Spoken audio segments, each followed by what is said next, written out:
Midjourney. Why Midjourney pivoted to medical machines? It's not a pivot, it's an expansion. It's a second act, a third act for David Holz. Fantastic entrepreneur, extremely inspiring entrepreneur. Maybe we should give some background on David Holz. Should we talk about the show today first? Yeah, please. Because this is the first time that Derek Thompson and Jake Paul have been on the same podcast. And I want to just take a moment to just appreciate that, because a lot of people said it would never happen. They said it was impossible, that they were just going all over the place today. Two different worlds, but we're bringing them together. Derek Thompson's kicking off our guest lineup today at 11:30. Yeah. You don't need an introduction there. We have Renee Haas from ARM, CEO, also on the board of SoftBank. And then we'll be closing it out with David Senra and Jake Paul at the end of the show. Live in the TBPN Ultra. Anyway, yesterday, Midjourney announced a new division of the company, an expansion, not a pivot, called Midjourney Medical. We'll watch the video. We'll go through the Midjourney scanner. Tyler was actually at the launch event, has some news to break it down. But first, let's kick it off with the history of David Holz, because it's fascinating. Grew up in Florida, son of a dentist. He's not the dog walker. He's on Team Dentist over there, son of a dentist. We have a son of a dentist on our team. And played video games. Dentist cam. Dentist son cam. Look at those teeth. Oh, wow. Wow. Nepo teeth? Nepo teeth. He's got Nepo teeth. Go back, cut back. Look at that. Big smile, big smile. He's there got we go. The Nepo teeth. That's crazy. That's crazy. Wow. Your father really saved his best. Born on third base with teeth-wise. It's crazy over there. Played video games as a kid, obviously, but starts hacking them, learns a little bit about computers. Super intelligent. PhD in math track. I don't think he graduated or finished the PhD, but I mean, at that level of engineering. He turned down the PhD to go work at NASA, I think. So he's at NASA, eventually branches into entrepreneurship, starts Leap Motion. Pretty traditional venture-backed startup, raised money. I think Founders Fund was in at least one of the rounds, but it was a grind by all accounts. And so the first product brought hand tracking to VR. We should pull up a video of the original Leap Motion, because there's some cool demos and you can see how it worked. And it's not actually that crazy to think about what we're going to talk about today with the Midjourney Medical scanner, if you know the history of Leap Motion and some of the technology that was employed there. Yes, this is a different use case, different product, very much bigger, but in terms of sensing, detecting, mapping, using algorithms, Yeah, and so when David was talking about like the backstory, he was kind of going through like some of the technicalities of how the Leap Motion worked. And it was incredible because he was like, I mean, this is early 20-teens, and he's using like these deep neural nets. He said it was a mixture of experts model. It was like incredibly far ahead of the curve, just on like deep learning. And then it's just like on this kind of like weird like side project. It's like doing hand motion. Yeah, everyone thought VR was going to take off. There was so much energy around Oculus and the dev community, but it was a very tough business. A lot of hardware challenges, much less mature supply chain. Everything's expensive, and there's all these complex market dynamics with other big companies. Meta bought Oculus. Apple was investing heavily. Eventually, Apple actually tried to buy David's first company, Leap Motion. But the deal fell through at the 11th hour. I think it actually happened twice. There was a reporting that like Apple had printed welcome packets to all of the Leap Motion employees being like, you're getting onboarded today. And then the deal fell through, which is crazy. You don't see that normally. David turned it down. He turned it down. There is some crazy reporting about like getting in and basically being like, this is too corporate, or like this is not the vibe. We're not going to be successful here. It was really rough for the company. They had to do layoffs, but they kept building and they sold devices to hackers. Yeah, look at this, the Leap Motion. This is Play Fruit Ninja. Now a lot of this stuff can be done with cameras and hand tracking, and the hand tracking on the modern VR device is pretty good just from the headset. Hand tracking in Apple Vision Pro, my favorite device, is fantastic. But at the time you needed a third-party device, so you had, can you scroll the video down to show the actual device a little bit? Yeah, this little, like, it looks like a stick of gum. Very small, very neat. Very cool, but ultimately very much a dev kit, never got to mass consumer adoption like an Aura Ring or a Whoop Band or anything like that. It was not must-have for the average gamer, the average consumer, the average technologist. After about a decade, David was able to take a step back and start hacking on the next thing, AI image generation. Midjourney, obviously, huge viral success. Broke a lot of the traditional rules. So no venture funding, no front end, no website, no app. Like really, now they have a front end and stuff, but years went by where it was just a Discord. Everything was in a Discord, and they scaled that Discord to millions of members, so huge that the company Discord, I think it was the Midjourney Discord was the biggest Discord for a while. They had to scale their systems at that company, but you're doing all this like off balance sheet R&D basically. And on day one, you just get a fantastic mobile app for every device. Social experience. Social experience, that was the second thing. So yeah, because there was so much, this was the prompt engineering era, right? Where exactly people had their favorite prompts. Yep. It really helped kind of cultivate. It was multiplayer on day one. Yeah. And so David has this quote, I think it's from him, saying like, if you show someone a blank box and you tell them, hey, this is a magical AI machine that can generate you a picture of anything, people will just type in dog. And they'll get a picture of a dog, and they would get the same picture if they just went to Google Images. That's not what AI is actually interesting at. It's the astronaut riding a horse on the moon, the thing that picture doesn't exist already. So it's you flying a F-16 in your hometown and like personalizing and doing something that would typically take a very large CGI budget or some sort of Photoshop master to actually whip up or collage together. You could do that with just one prompt. And so the multiplayer nature of Midjourney, when I jump into the Midjourney Discord, the first thing I see is your crazy prompt, your 12 levels deep, prompt injecting, thinking of different keywords, doing different srefs for style references, doing all these different tweaks, and then I can just see, oh, he used this model and he specified these dimensions, and he's getting really good results. So I'll take that, but I want to make it about, I want to make my images about a dog. You're a mosquito guy, so you're going to make them about mosquitoes, right? And you can take my prompt and just sort of remix it. And so some of the mosquito propaganda prompts I had back in those days were crazy. Yeah. Actually, I never ended up sharing them. They were simply too good. Yeah, you lost the war, and the mosquitoes going away. Whether you like it or not, Google is focused entirely on killing mosquitoes, apparently. By generating 4 candidate images for each prompt, Midjourney got a bunch of really valuable data on what a correct image looked like for a specific prompt. This was another sort of Midjourney innovation. I don't know if they were the first ones to do this, but it was really key to the Midjourney flow. It would instead of generating you an HD image, it would generate you 4 low-res images, and you'd be like, that has the right vibe, that has the right style, that has the right layout, and then it would get that feedback and be able to iterate at the same time. Stable Diffusion had some really good results, but it ran locally, it was open source, and so they weren't having the data flywheel like Midjourney was. And so there were a lot of really positive things there. Now every company has a data flywheel and can iterate on that, but it was an important innovation. The company still that we know of hasn't taken venture funding, so I think David Holz owns most, if not all, of the company. And after the big Meta deal to Devour Vibes, there's clearly enough cash flow to fund other projects. David's actually been talking about this for years, this idea of a medical device. The Meta deal, I don't think any specifics were ever released, but I think it's safe to assume it was in the hundreds of millions Hundreds of dollars. Of billions, trillions, potentially. Potentially. Who knows? But There's no enough number to be big able to enough. take some really, really, really big swings and be able to have a balance sheet like a heavily funded private company. Yeah, so it's really cool. I was hoping for a VR headset, honestly.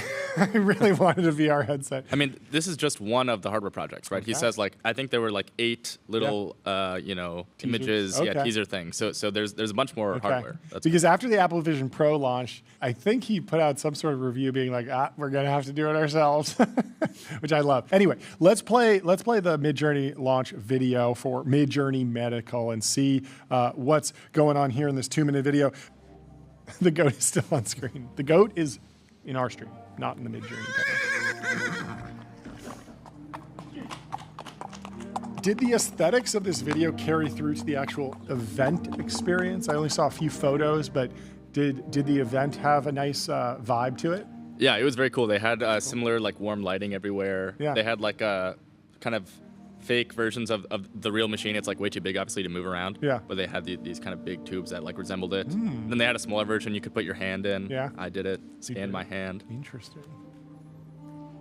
Are you healthy? Is your hand healthy? We need you coding at all times, prompting. I think it's hard because that was like a small like demo version, so the resolution was lower. Sure. But someone else said that they figured out that they had some like wrist Whoa. thing because of boxing. Carpal tunnel. Yeah, they found some issue with their You can just use an if statement for In that, real though. time? Yeah. If San Franciscan, then yes, carpal tunnel. Very cool vibes. I've always said this about Midjourney, that I think when you, like, people debate, is AI art or whatever, I always think of Midjourney as a David Holz art experience. And I feel like you as the prompter are merely the museum goer in the museum of David, and he is the one who is creating, and the Midjourney team is the curator. They're the artists, and you are experiencing the art through the prompts, but the decisions and the taste comes from David. And so our Midjourney image is tasteful. I think they have taste. I think they have David's taste. And then there's the opportunity for a user to put a little bit more on top, but by default, I think the reason Midjourney has been successful is because it's so opinionated and it's not trying to just be a stock photo generator. Yeah, even this video was fully filmed by David. Like Really? he was like the one holding the camera. That's cool. Yeah. Love this guy.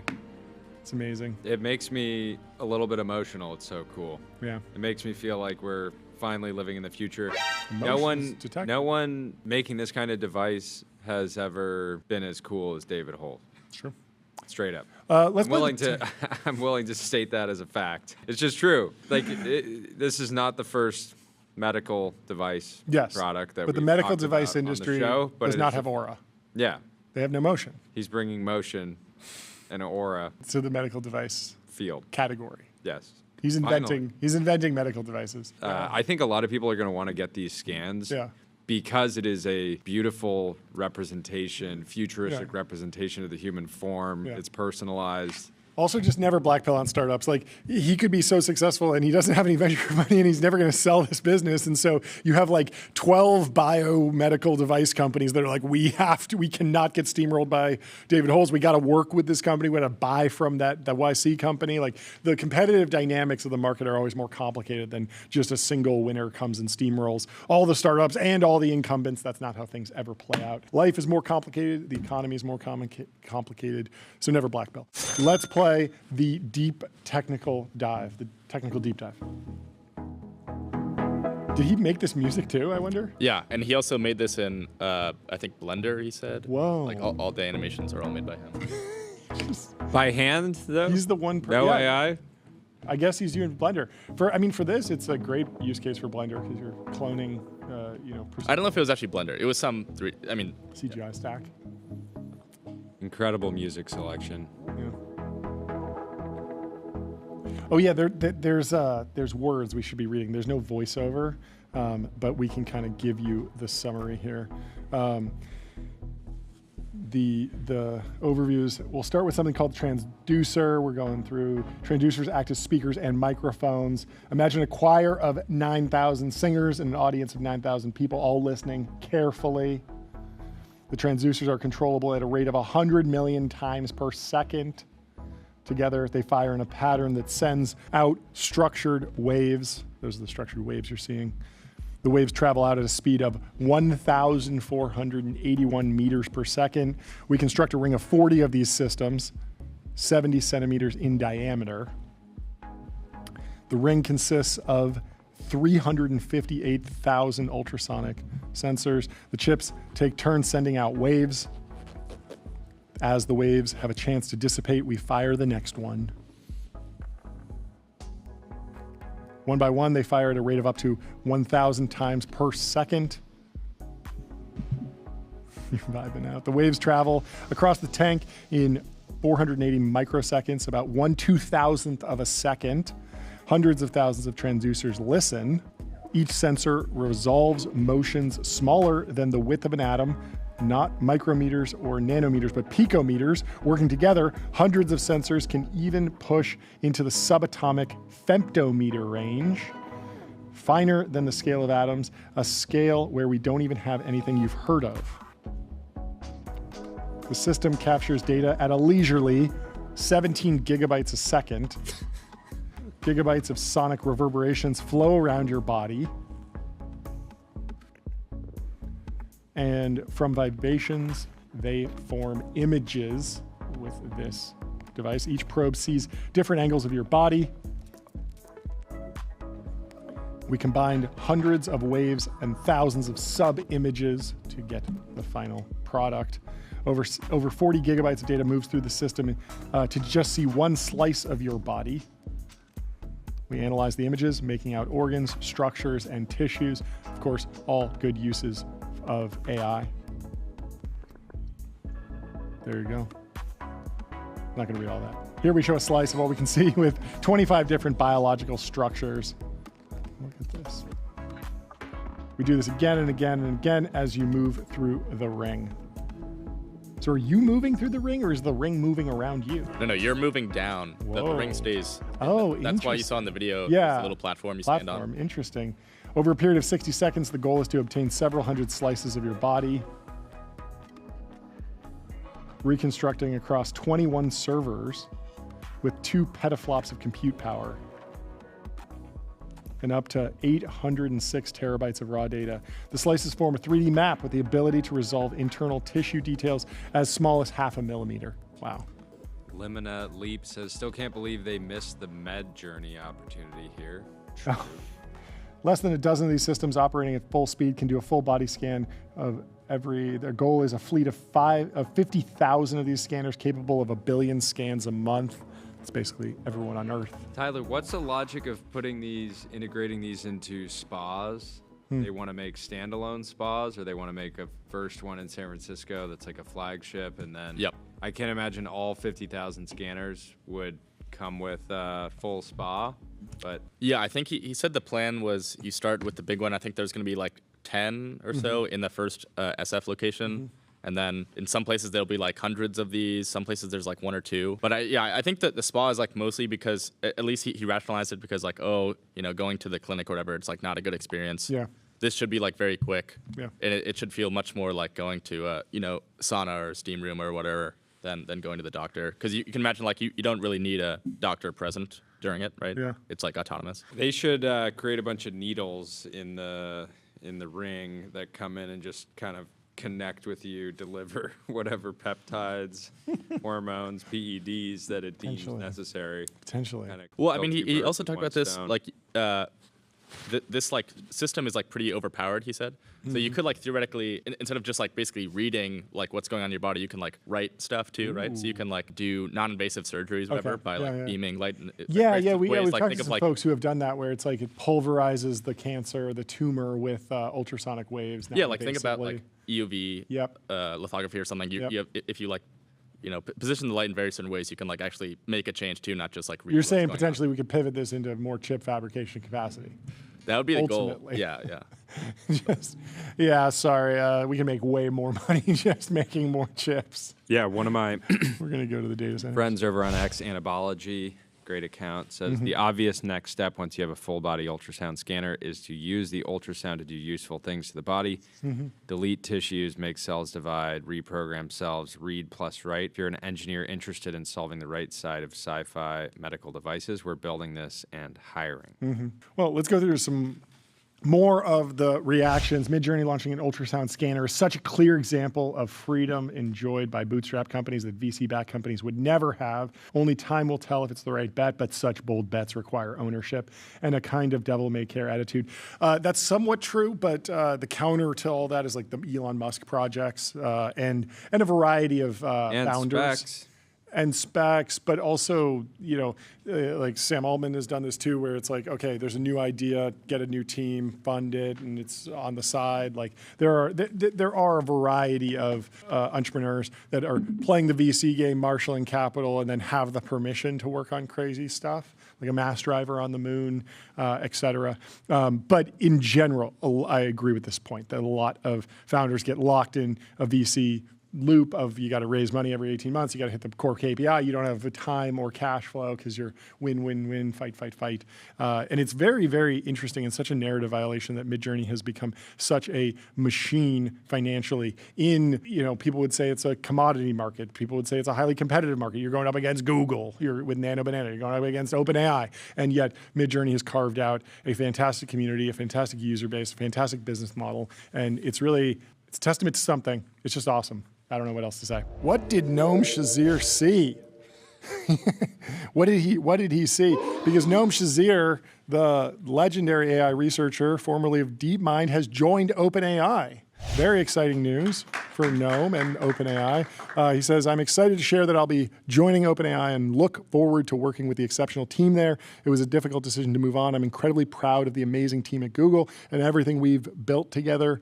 It has been an honor and a pleasure to work with all of you. Everyone is very, very excited about this. And Yaxine shares some interesting details here. He says, Noam Shazeer is 6'4". I don't know. Just getting true, right to the important stuff. But I like that we're apocryphally building up our heroes. Yeah, remember the Metis list. Number one on the Metis list. You remember the Metis list, which we released summer of last year during the height of the talent wars. Yeah.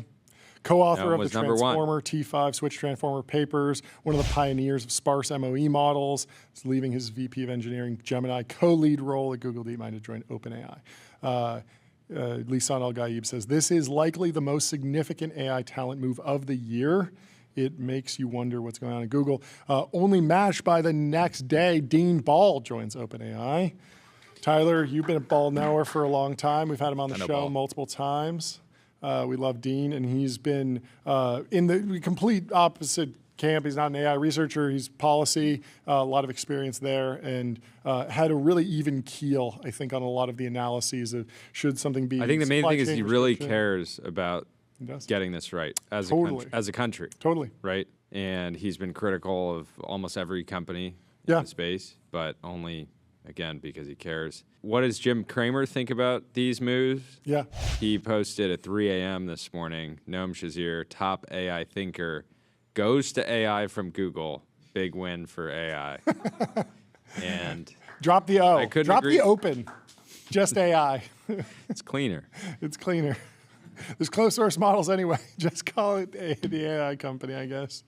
In other news, Riley Walls did it. He did the unthinkable. He bought a street in San Francisco and auctioned it off, and Notion bought it. And now the Notion Way is officially born. I'm so happy that Notion won this. It could have been some crypto thing. It could have gone so odd. It's like high risk. Whenever you turn something loose like this on the internet, it can go a bunch of different ways. Notion Way is not something that I think would be annoyed. I personally wouldn't be annoyed if like a street corner in my neighborhood was Notion Way. It is an ad, but it's well, you certainly term. Wouldn't be annoyed. I would love thrilled. it. But it's just a term that feels like it could just be a street name, not something that just feels totally like an ad, like with a .com in there or something. So fantastic. Yeah, I remember when perfect execution from Riley Walls. I remember talking with him about this idea for the first time. Absolutely loved it. We told him like they painted the street too. We told him that we would backstop it. Yeah.